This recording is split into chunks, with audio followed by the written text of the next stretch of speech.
Bago po natin pag-usapan yung pagbagsak ng approval rating ni BBM Sara, bigyan ko lang po kayo ng mabilis na update patungkol sa kalagayan po ni Miss Chris Aquino. Sabi dyan sa balita, Aquino says she is hopeful to reach remission by 18 to 20 months.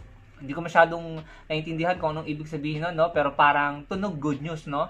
And ideally, be cleared to come back to the Philippines in 6. So, mukhang gumaganda po ang kalagayan ng kalusugan ni Miss Chris Aquino and sana nga makabalik na siya sa Pilipinas.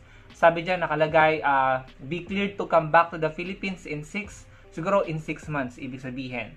Hindi ko man masyadong naintindihan kung anong ibig sabihin nun, pero mukhang good news po yon patungkol sa kalagayan ng kalusugan ni Miss Chris Aquino at sana magtuloy-tuloy nang makabalik na po siya sa Pilipinas. Anyway, ito na nga po yung malaking balita na gumimbal sa atin kahapon. Yung approval rating ni BBM Sara ay bumagsak po ng double digit.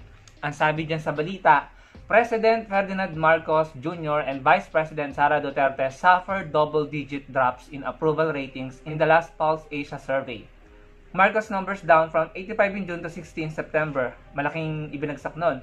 For Duterte, from 84 to 73. Ayan. So, nakita natin yung pagbagsak ng approval rating.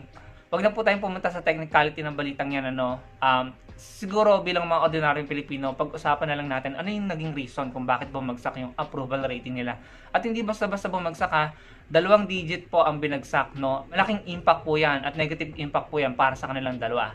Sa akin palagay, paano ba namang hindi babagsak ang approval rating nilang dalawa?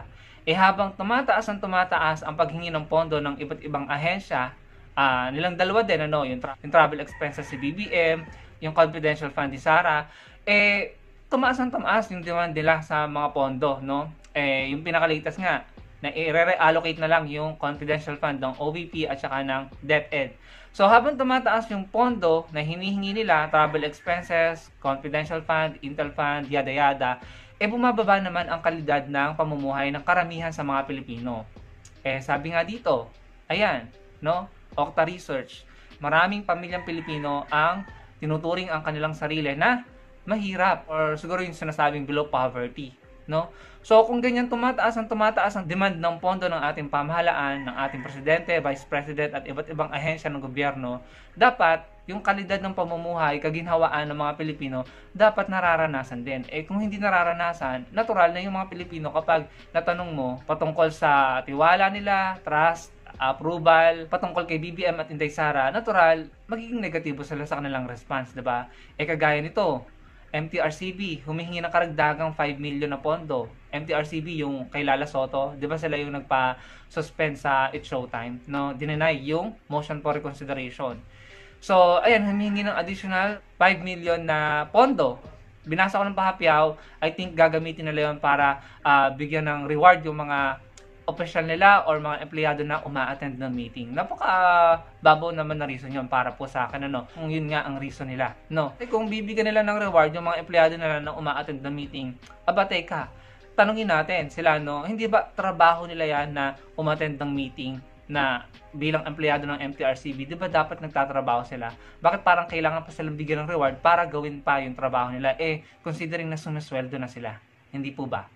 Tapos bukod doon, yan, sana naman wag mangyari. Tataas or pwedeng tumaas ang halaga ng pamasahe natin. Additional burden na naman yan sa mga Pilipino. Pahirap na naman po yan, no? So, sinong matutuwa? So, sino magbibigay ng magandang approval rating kay BBM at saka kay Inday Sara? Hindi po ba?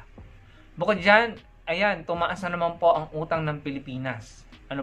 Ayan, tumaas ang utang ng Pilipinas. Pinangangambahan na sa susunod na taon, 2024, dahil kailangan na naman natin ng budget at mangungutang na naman po, pinangangambahan na umabot ng 17 to 18 trillion po ang utang ng bansa natin. At kapag lumobo yan, syempre tumutubo yan. Baka hindi na po tayo makabangon, hindi na tayo makabayad.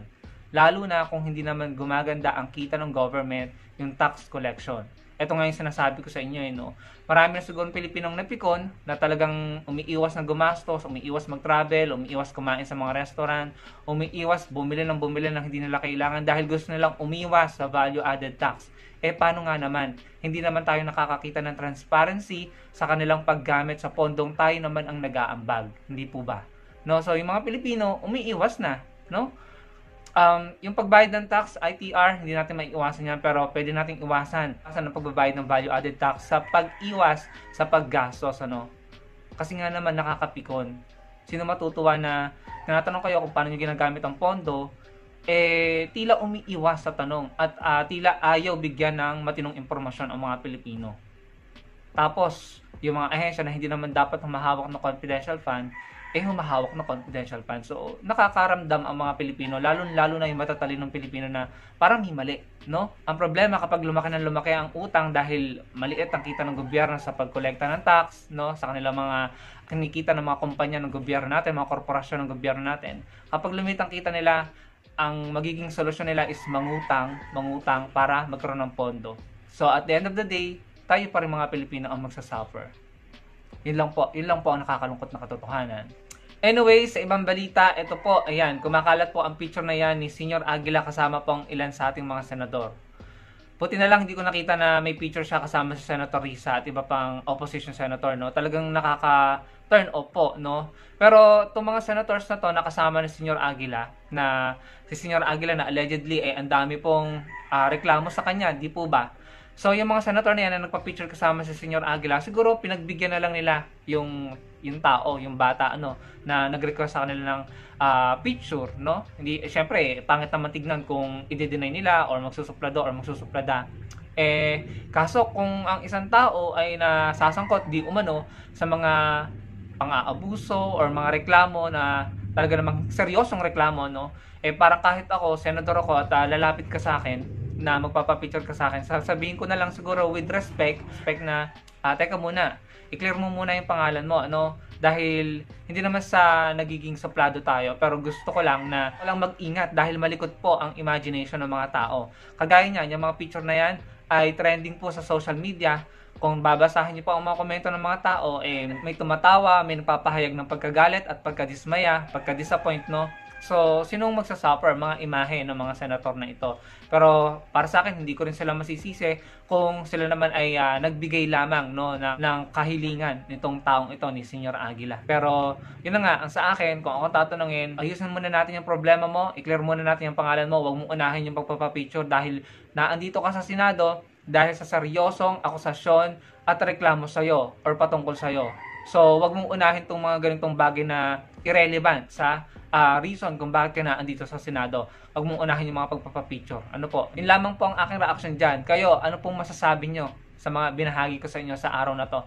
Ayan, tumaas ang utang, tataas ang presyo ng pamasahe, at kung ano-ano pa. Ano po? Ewan ko lang sa kabilang kubol kung sila'y masaya sa mga nangyayari.